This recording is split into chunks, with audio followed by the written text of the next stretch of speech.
I love hearing about creativity and the creative process.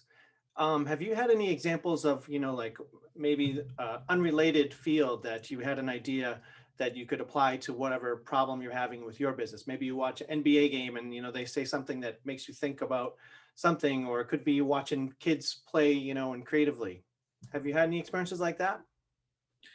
Yeah, well, I think the best example is Sagam where I don't know anything about agriculture. I mean, I've never planted anything in my life. I've all those plants my girlfriend's plants. I don't know anything about agriculture. Um, yeah, so basically, I didn't know anything about what was going on. I like kind of knew about hydroponics worked. I knew it involved water.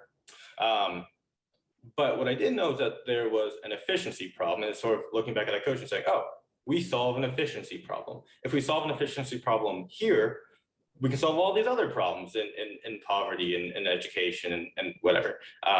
So I sort of like, oh, there's two completely technically unrelated situations, but at their core, they both come down to inefficient processes.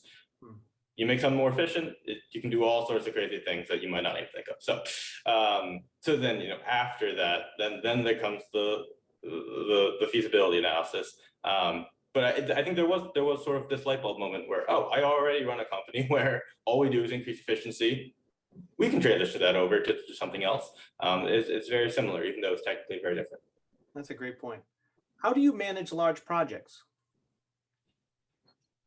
By breaking them down, itemizing, taking it day to day. As I mentioned, when we first started, we had these multi-month experiments, but we had planned out day one, this is what happens, day two, this is what happens.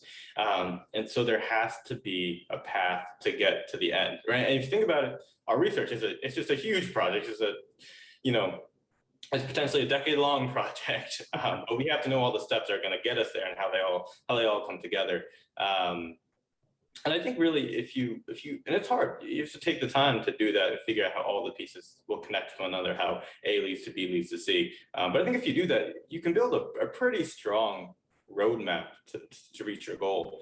So I mean, that's really all we do, whether it's for a multi-stage research project that's going to span several years, or if it's just in month-long, market analysis projects. It's all about breaking it down. Where can people go to get more information on your companies? Yeah, so Ichosia's website is Ichosia, ICHOSIA.com, and Saakom's website is SAAKOM as in monkey.org. Both websites, also link to our social medias, our LinkedIn's, Instagrams, Twitters, etc. Facebook, I don't think we have Twitter actually.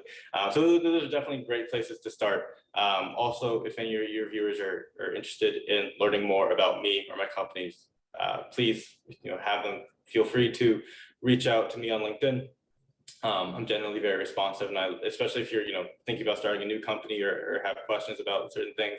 I love mentoring budding entrepreneurs as well, so I love taking questions. So I like to think I'm very accessible. That's great.